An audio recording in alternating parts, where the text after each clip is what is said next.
Shalom, Kal Halal, Yahweh Hashem Yahushai, Bahashem and Kakwadash, double honor to the elder apostles and elder bishops of GMS, even the elders that came before them that taught us the truth. Shalom and salutations to all the brothers out pushing the word of truth and in sincerity, the hopeful elect, Tabernacle of David, to the Aqua that are listening and being a pillar of rest, 144,000, one-third, the hopeful elect of Israel, the brother Yeshua. Back with the World War III daily update. Shalom and salutations to you all. Revelation 11:14. The second woe has passed. Behold, the third woe is coming shortly. Third woe is World War III. Second woe passed. World War II. The quick update. We're going to this person, Amy. Amy, forgot her name, but Democracy Now! 1 hour ago. So this is the latest, and this is pretty it's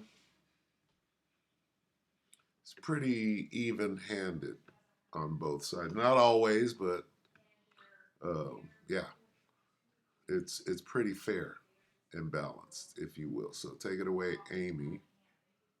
This reads, Rami Corey on latest Israel-Hezbollah escalation stalled ceasefire talks. No, the war in the Middle East has started officially, right? Ain't no peace and safety, no, all right? This is World War III, all right? That's why we read this. Hey, what is it? Coming shortly. It's here. Behold, the third woe. There's no getting around it, okay? Go, Amy. United Nations Secretary General Antonio Guterres is calling for an immediate de-escalation after Israel and Hezbollah exchanged heavy fire over the weekend. Early Sunday morning, over 100 Israeli warplanes struck about 40 sites in Lebanon. Hezbollah responded by launching hundreds of drones and rockets at Israel. 3 deaths are reported in Lebanon, 1 in Israel. Israel described its attacks as preemptive, saying the raid was conducted to blunt an imminent attack by Hezbollah. But Hezbollah leader Hassan Nasrallah rejected the claim. What happened was an aggression, not a preemptive action. And if we were to assume... There it is. Okay, now let me say this real quick. What happened was they got tired of waiting because they were scared. They didn't know what was going to happen. So they came up with a scheme and a lie and said, we're just going to attack these bugs. And after they said, oh, we destroyed, out of 6,000 rockets, we destroyed all but 300. This is the lie that they're telling, so that they can cover the act of aggression, like this man just said. It's pretty easy. Now, because they fired 300 rockets back after we went and bombed and strafed the shit out of them, now we can move forward with the attack that we've been holding, we've been waiting for, as a retaliation after their strike. It's so convoluted at this point, and that's their intention.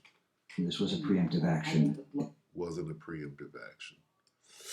It was an attack. Claim. What happened was an aggression, not a preemptive action. And if we were to assume this was a preemptive action, it left no impact whatsoever on our military operations today, neither on its missiles, nor on its drones, nor on its fighters. Hezbollah's leader, Hassan Nasrallah, also spoke about the Gaza ceasefire negotiations in Cairo, Egypt. Laughed at him. Our operation today, in any case, may be very useful for the negotiations, for the Palestinian side or the Arab side that is negotiating alongside the Palestinian team. And its message is clear to the enemy and to those behind the enemy. To the Americans, that any hopes of shutting down the supporting fronts, whether in Lebanon, in Yemen, or in Iraq, these fronts are actually open. These hopes are dashed.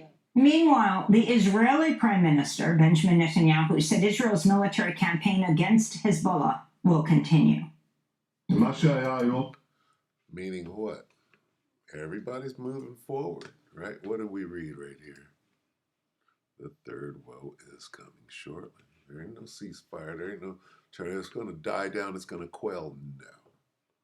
Oh, we thwarted their attack. Now they're done. No. We're just getting started with this. This clown right here, genocidal clown, like nobody sees what you're doing. You, your boy, Gallant, Gans, all of them. Israel's military campaign against Hezbollah will continue. What happened today is not the end of the story. Nope. Hezbollah tried to attack the state of Israel with rockets and drones early in the morning. We instructed the Israeli army to carry out a powerful preemptive strike to remove the threat. Preemptive? You're saying two things. That doesn't make sense. Hezbollah tried to attack us, right? So we did a preemptive strike. That doesn't add up. Did they actually fire on you, or you perceived that they had a plan to attack? Did they attack, or what you're saying is they were going to attack, so we did a preemptive strike? Get your words right, because weasel words, they don't work. You skirt in the middle. Well, Hezbollah attacked, right? And then we did a preemptive. No, attacked is past tense per the ED. Okay, let's see what he said again. Make sure we got our verbiage right here. Okay. What happened today is not the end of the story. Hezbollah tried to attack the state of Israel. Tried to attack.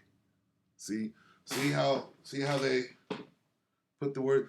They tried to attack. What do you mean they tried to attack? They had a plan, or they executed. They executed a plan. Did they have a plan, or did they begin to execute the plan? So you thwarted the plan, or see, because when you say preemptive, it means before. Before Hezbollah attacked us, you struck. So you can't have it both ways. What Nasrallah said was it wasn't preemptive, nothing. It was an act of aggression. He's right. You can't have it both ways. Did your preemptive attack happen before or after Hezbollah struck? Get your words right, because you're skirting the middle. Rockets and drones early in the morning. We instructed the Israeli army to carry out a powerful preemptive strike to remove the threat. The Israeli army destroyed thousands of short... To remove the threat, so they didn't fire on you yet. Come on now. You see how the devil is slick? He's more subtle than any beast of the field, so you got to watch him close and see how are the things of Esau searched out. We know. We're not ignorant to this nigga's devices. Weasel words, skirt in the middle, okay? Lying, murdering in people's faces. Murdering, conducting a genocide in people's face, but somehow it's the people that are being exterminated. Somehow it's their fault. Rockets. All of them were intended to harm our citizens and our forces in Galilee. In addition, the Israeli army intercepted all the UAVs that Hezbollah launched at a strategic target in the center of the country. After the preemptive strike. So An American journalist, senior public policy fellow at the American University of Beirut, also a non-resident senior fellow at the Arab Center, Washington, D.C. Rami, welcome back to Democracy Now! Talk about this escalation of violence. I mean, we haven't seen anything like this on the northern border between Israel and Lebanon in many months. It's an escalation of aggression by Israel and resistance by Hezbollah, and the mutual attacks back and forth. Now, did you hear what he said? He framed it correctly.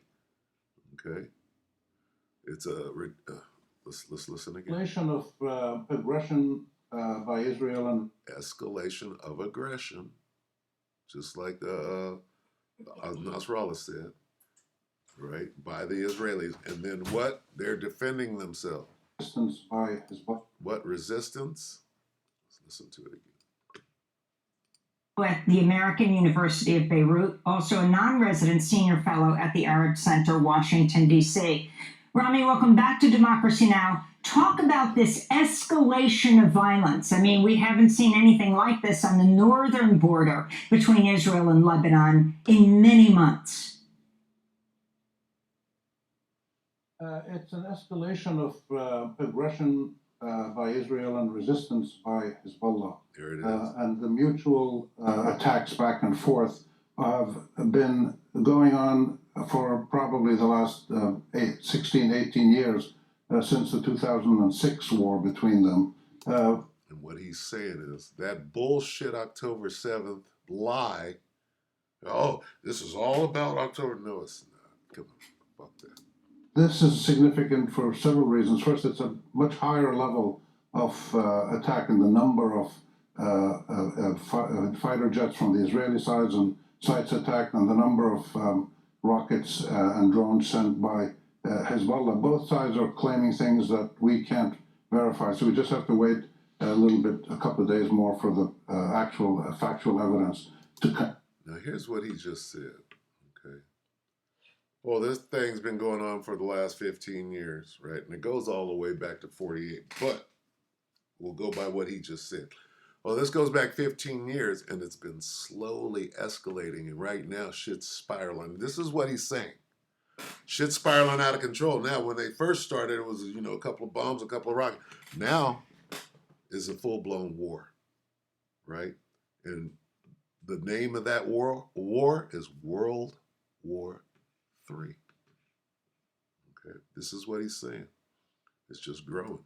But what's significant from the Hezbollah side is that they use Katyusha rockets mostly, which are kind of old-fashioned, limited capability rockets, not very good in terms of hitting, being aimed, etc. And then they use some drones, and their focus was to detract the defense system in Israel, the air defense system with the rockets, and then to overwhelm the Iron Dome. Get the drones in to attack some military sites. They're clearly targeting military sites, and the Israelis say everything is fine.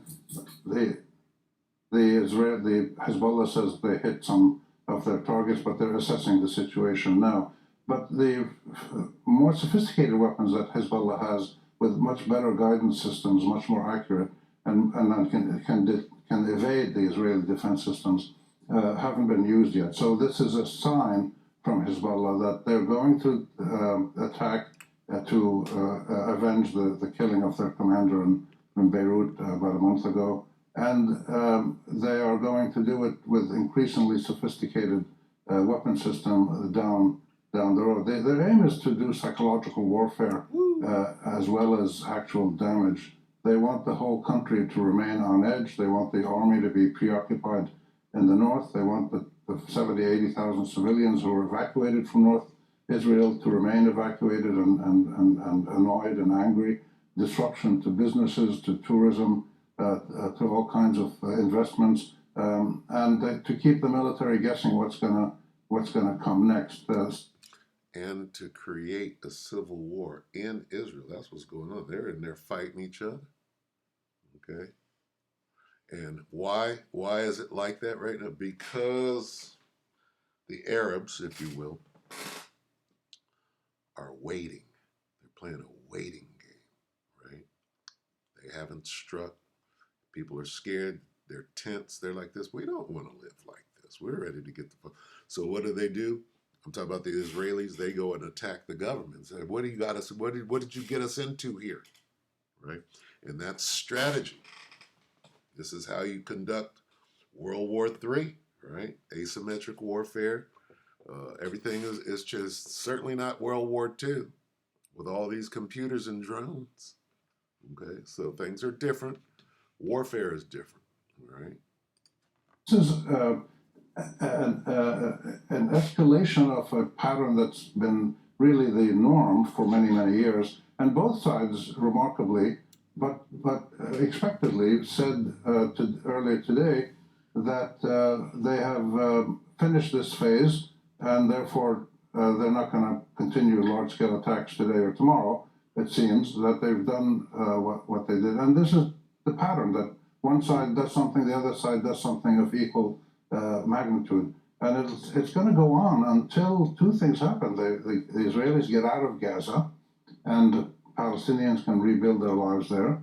And second of all, some signs of action or movement towards resolving the overall Palestinian-Israeli and Arab-Israeli conflict, some signs of that materialize, because until then, this is going to continue. There will continue to be this antagonism by the Hezbollah and Lebanese and Syrians and Palestinians and others and Yemenis towards Israel for what it's done in Palestine. And this has to be resolved politically. It can't be. Okay, so here's what's going on. All right, the Israeli regime, if you will, the likes of Gantz, this guy Netanyahu, and you know, those ilk. What they're doing is they're trying to set up the Arabs to to attack them. This is what we've been waiting on for the last 3 weeks. They set up the Arabs so that the Arabs can do this big attack, which will allow the Israelis to then use tactical nukes. This is their aim and their ambition, is to use tactical nukes. And because the Arabs won't attack back, they're waiting, right? It's a different strategy. And the Israelis, these devils, they got impatient, so they launched what they're calling a preemptive strike, which was an act of aggression, right? What are they doing? They're trying to get the Arabs to make a mistake so that they'll be justified in using tactical nuclear weapons in the region. That's what we're watching right now. Okay, and it's not working. The Arabs are smarter than that. So we're not going to do this big old thing to enable you to use tactical nuke. And the Israelis are getting impatient, so they're trying to create the situation where they can use tactical nuke. Oh, well, we went and bombed them because they were about to bomb us, and now we're going to use tacticals. This is what they're aiming for right now. Militarily. This is Israeli Army spokesperson Rear Admiral Daniel Hagari speaking Sunday. We look around the state of Israel all the time, also at Yemen, also at Iran. I remind you that Hezbollah is an extension of the Iranians. They are financed, armed, targeted by the Iranians, and I am convinced that this widespread shooting is also directed by Iran, also under Iranian responsibility, and we will attack and remove threats wherever necessary. If you can respond, Rami Khoury. This is a typical Israeli Zionist propaganda message that has been going on for years and years. They will always, and with the U.S. close behind them, following their lead, they'll always find some threat in the Middle East. Before it used to be Saddam Hussein, it was Qaeda, it was the Russians, it was the PLO. Now it's Iran is behind everything bad, and they will focus a lot of attention on addressing that issue, trying to evade the central reality that the Palestine-Israel conflict, the conflict between Zionism and Arabism in Palestine, which has been going on for 100 years, that's the real core of the problem. So these are evasive tactics, diversionary tactics. Iran is a very close ally of Hezbollah. They're deeply involved in increasing its technical and military capabilities, as they are with Hamas and Ansarullah in Yemen, the Houthis. But to say that Iran directs them and tells them what to do, I believe is a bit of a stretch. And so it's like the relationship between Israel and the United States. They're very close in armaments and strategy, and the U.S. now is actively, almost enthusiastically supporting the Israeli genocide in Gaza. But Israel does what it feels it needs to do, and the U.S. doesn't seem to be able or willing to stop it. And I think we have a similar relationship between Hezbollah and Iran. They're very close, but Iran doesn't command direct Hezbollah and telling it what to do. Now, the difference is this, okay? The Israelis are Edomites and the Americans are Edomites. They're the same people, okay? Hezbollah, Lebanon, the Lebanese are Arabs.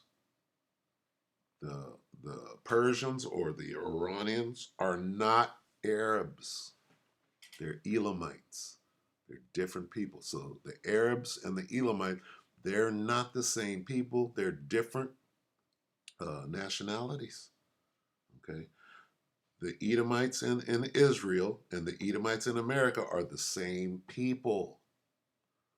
The Arabs and the Persians are not the same people. They're working together. Okay, but that's the difference. The point I'm making is that there's a difference. Okay, those are the Americans and the so-called Israelis, right, are working together because they're all Edomites. They got the same goal. All right, but in this case, right, and we'll end it right here. The Carmanians, right, right. These are the Persians. Okay, you got the dragons of what? Arabia, the Arabs, sons of Ishmael, the Arabs, the Arab nations, right? And Iran, not the same people. Okay, but they're working together. It says also the Carmanians will come and join battle with them. With who? The Arabs, even though they're not the same people. So if Hezbollah is not listening to Iran, it's because they're different people. Does that make sense? But they are working together. And what are they going to do? They're going to prevail. And then shall the dragons have the upper hand. They're going to prevail, remembering their nature, the wild men. And if they shall turn themselves, conspiring together in great power to persecute them, right? Sunnis, Shiites, if they turn from that division and conspire together, that power is going to be great. And what are they going to do? You know, run them fools right up out of the country.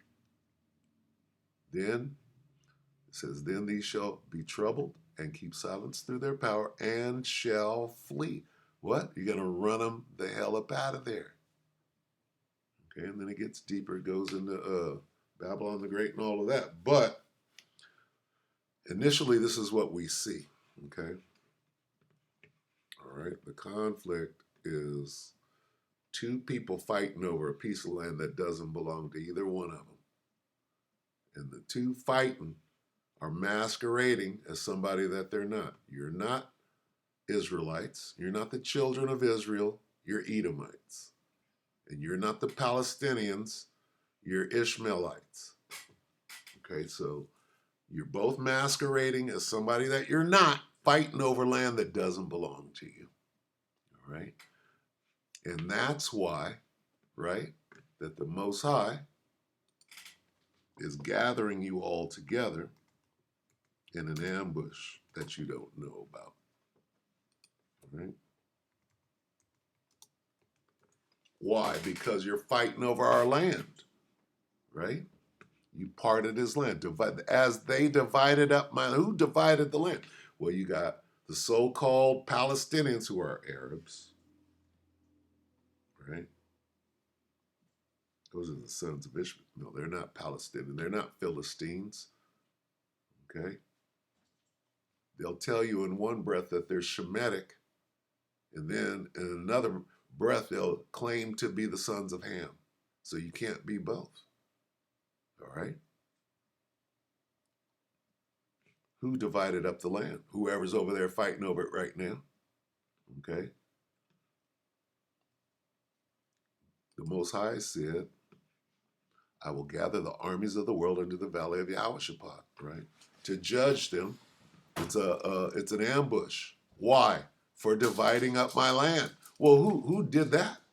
Whoever's there right now fighting over that land. This is talking about you. What's going to happen to those that divide up? They're going to be judged. That's what this whole thing is about. Okay? And then it names them. Who divided up their land? Well, let's get the names. Let's prove it. Okay?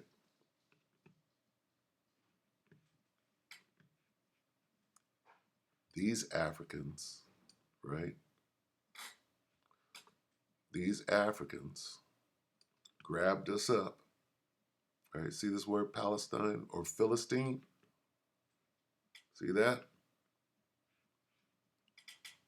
So these Africans there, they're not the ones dividing up the land.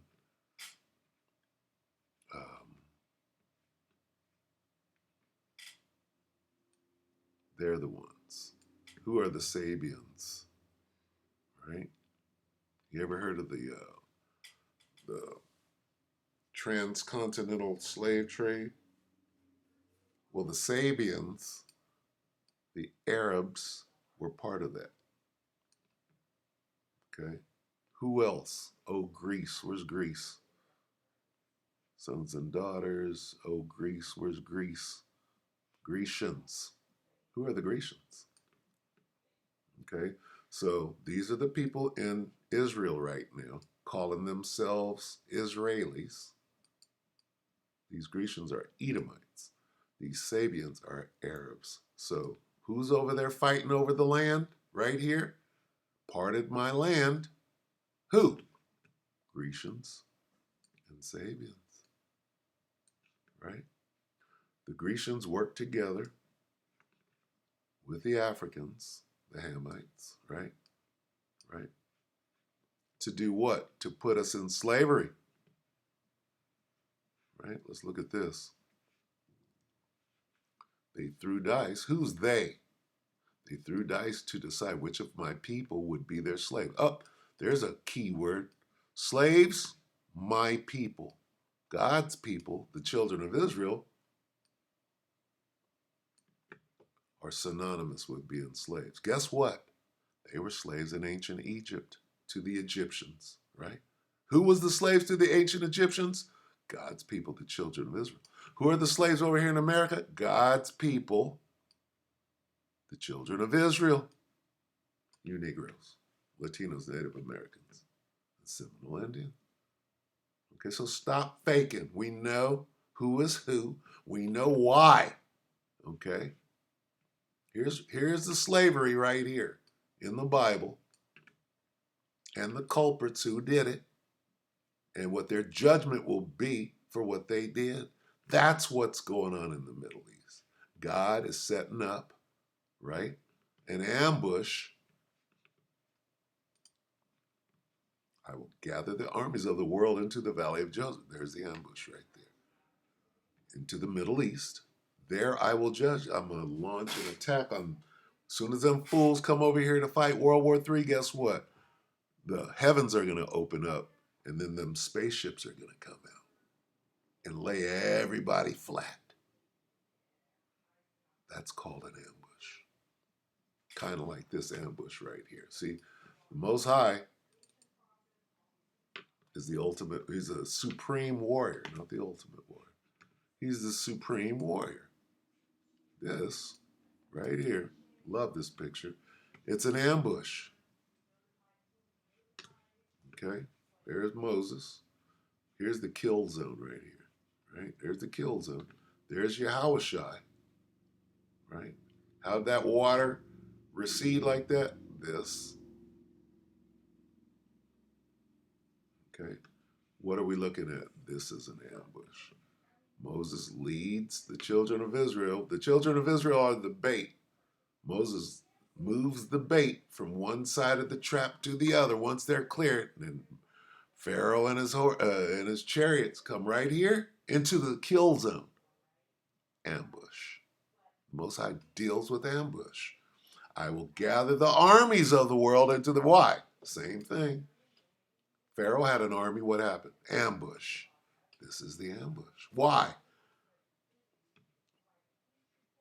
For harming my people, my special possession, for scattering my people among the nations and dividing up my land.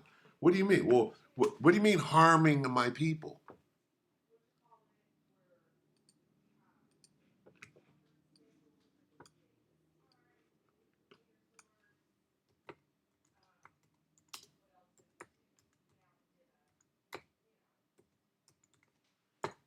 This is what I mean, harming my people. What does this look like?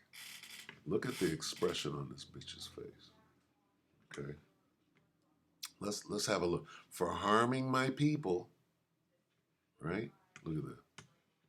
Look at Esau. They happy. We can have a picnic, right? And they scale this shit way back. Let's get into the book and see some real lynchings, right? Look at this. Who is this talking about?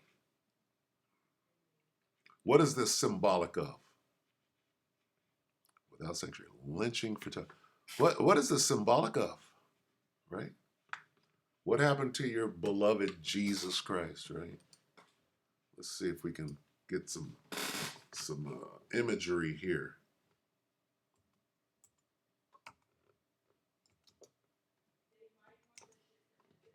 I believe this. I haven't done this in a while. Acts 5, let's go to 30. And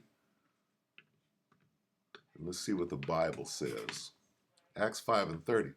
The God of our fathers raised up Yahushua, who you ignorantly call Jesus, whom ye slew. Did you hang him on a cross? What does that say? What does this imagery point towards? It points towards this, that Jesus had to look like this. This is symbolic of what happened to Jesus. These are Jesus's people. The Israelite, Jesus was an Israelite from the tribe of Judah, right? These American Negroes are Israelites from the tribe of Judah. So you put the pieces of the puzzle together, okay? Did they hang him on a cross? Yes, they did. But what does the Bible say? Why is it? This is the Spirit of the Lord speaking to the people, okay? It's just that simple. All right, so with that, we're going to close this short, brief update. Salakia for rambling, but it is what it is. We hope that the elector edified you, brothers and few sisters. Shalom.